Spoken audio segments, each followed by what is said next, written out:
ராயன் படம் அனுபவம்னா தனுஷ் சாருக்கு முதல்ல நன்றி சொல்லணும். என்னன்னா என்னை அவர் வந்து செலக்ட் பண்ணார்ல இந்த கேரக்டருக்கு. இந்த அவருக்கு நான் வில்லனாக நடிச்சிருக்கேன் படத்தில். நீங்கள் எல்லாம் படம் பார்க்கலையா? இன்னும் படம் பார்க்கலையா? இது படம் பாருங்கள் ஒரு தடவை. அருமையாக எக்ஸலண்ட்டாக டைரக்ட் பண்ணியிருக்காரு.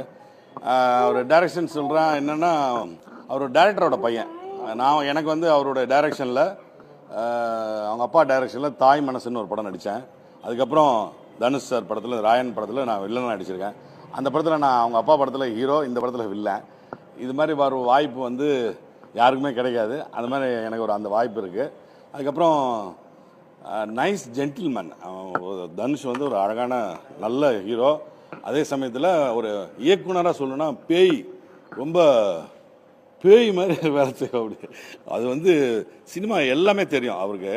கதை எழுதுவார், வசனம் எழுதுறாரு, பாடல் எழுதுறாரு, டைரக்ஷன் பண்ணுறாரு, அதுக்கப்புறம் நடிக்கிறாரு, டான்ஸ் ஆடுறாரு, ஃபைட் பண்ணுறாரு, எல்லாமே பண்ணுறாரு சினிமாவில்.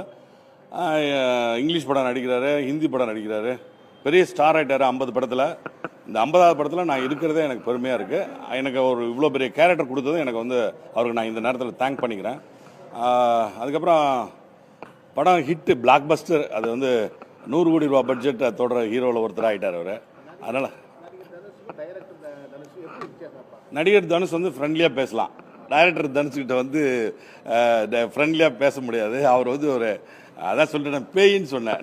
டைரக்ஷனில் வந்து பேய் மாதிரி வேலை செய்கிறார். பயமாக இருக்குது, பார்த்தா பயமாக இருக்குது. ஆக்சுவலி நான் வந்து ஒரு அவரோட ஃபஸ்ட்டு சீன், என்னை ஃபஸ்ட்டு நாள் போய் இந்த பேப்பர் படிக்கிறது அவர் வந்து என்கிட்ட நடிச்சு காமிச்சார். எனக்கு வந்து நடிச்சு காமிச்சா எனக்கு செட் ஆகாது. என்கிட்ட காதில் சொல்லிட்டா போகிறேன். என்கிட்ட வந்து நான் மனசில் ஏற்றிக்கிட்டேன்னா நான் அந்த கேரக்டர் கரெக்டாக செய்வேன்.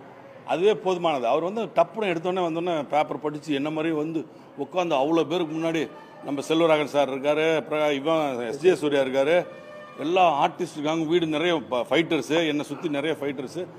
அவர் வந்து என் கேரக்டர் அப்படி நடந்து வந்து உட்காந்து பேப்பர் படித்து என்ன ராயா அப்படின்னு சொல்லி நான் பேசுகிற டயலாகை பேசி அப்படியே மனப்பாடமாக பேசி அதான் அப்படியே பக்குன்னு ஆயிடுச்சு. இது மாதிரி நம்மளால் செய்ய முடியுமா அப்படின்னு ஆயிடுச்சு.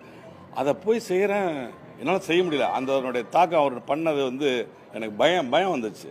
நான் சினிமாவில் அப்படி பயந்தது இல்லவே இல்லை. நான் வந்து எந்த கேரக்டர் கொடுத்தாலும் சாதாரணமாக நடிப்பேன். பட் அந்த இடத்துல நான் பயந்துட்டேன். அதுக்கு தான் நான் பேயின்னு சொல்கிறேன். தனுஷா டைரக்ஷனில் பேய் மாதிரி வேலை செய்வார். அவருக்கு எல்லாமே தெரியும், நூக்கன் கார்னர் தெரியும். இங்கே உட்காந்துட்டு 10 ஷார்ட் சொல்லிவிடுவார். அதுக்கு அடுத்து என்னென்ன பண்ணணும்னு அப்படி காலையிலேருந்து சாயந்தரம் வரைக்கும் என்னென்ன எடுக்கணுன்றதா வரிசையாக சொல்லிகிட்டே இருப்பார். இங்கே இதை எடுத்துகிட்டு குடுகுடுன்னு அங்கே வேகமாக அந்த பக்கம் இருப்பார், அங்கேருந்து முடிச்சுட்டு இங்கே இருப்பார், இங்கே இருந்துட்டு இங்கே இருப்பார், சுற்றி அடிச்சு வேலை செய்வார். எல்லாருக்கிட்டையும் நல்லா பழகுவார். அவர் பழகிறது தான் ஃபஸ்ட்டு சொன்னேன். நான் வந்து தனுஷ் வந்து ஒரு நைஸ் ஜென்டில்மேன், அருமையான ஒரு தங்கமான மனிதர்.